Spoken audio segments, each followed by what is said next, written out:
नमस्कार बच्चों। आज हम कक्षा 8 ज्ञान सागर के पार्ट 2 असल धन की कहानी को जानेंगे और देखेंगे कि आखिर इस कहानी में है क्या। इस कहानी के लेखक हैं अबरार मोहसिन और कामरान मोहसिन।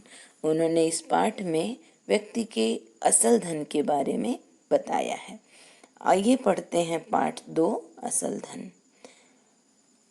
ईरान के किसी गांव में एक चरवाहा रहता था। वो बड़ा गरीब था।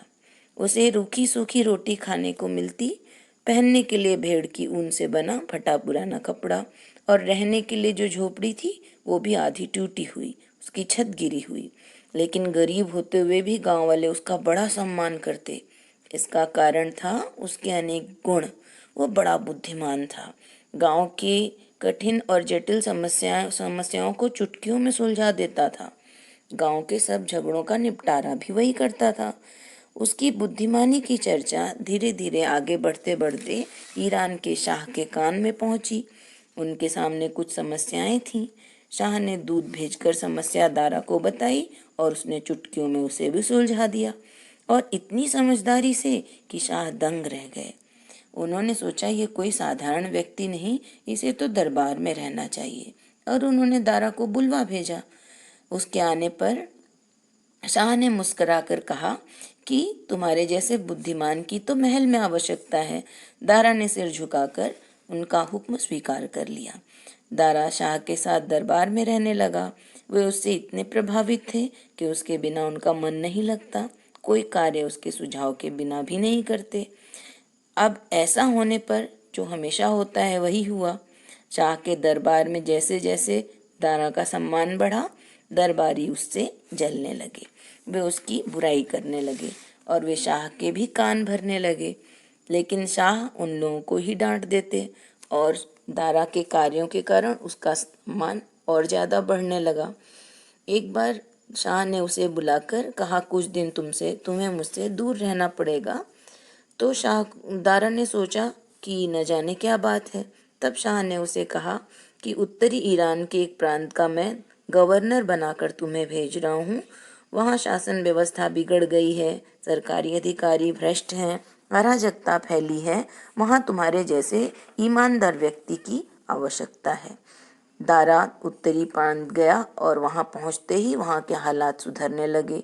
वो दोषियों को सजा देता, दरबार लगाकर न्याय करता।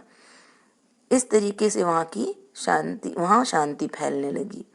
दारा प्रांत में जब भी जाता तो घोड़े पर बैठकर जाता, और जाते समय उसके हाथ एक दूसरा घोड़ा भी रहता जिसकी पीठ पर एक बक्सा रहता।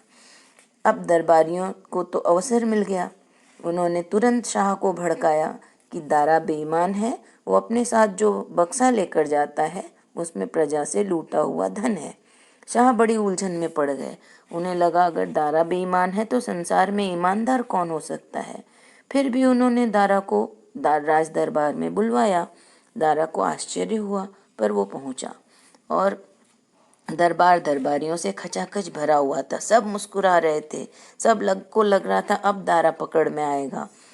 शाह ने दारा से डांटते हुए कहा कि मैंने तुम पर भरोसा किया और तुमने मेरे साथ ये क्या किया। तो दारा को आश्चर्य हुआ। शाह ने गुस्से में पूछा कि तुम्हारे पास ये जो बक्सा लेकर घूमते हो उसमें क्या है। दारा ने सिर झुकाकर कहा, इसमें मेरा असल धन है। दरबारियों की आंखों में चमक आ गई, और जब बक्सा खोला गया तो उसमें भेड़ की ऊन से बना एक पुराना कोट था जो चरवाहे पहनते थे। शाह ने पूछा, ये क्या है।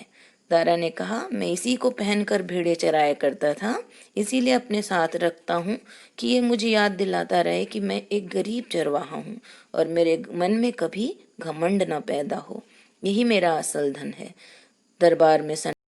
यह सुनकर दरबार में सन्नाटा छा गया और सब शर्मिंदा होकर खड़े रह गए।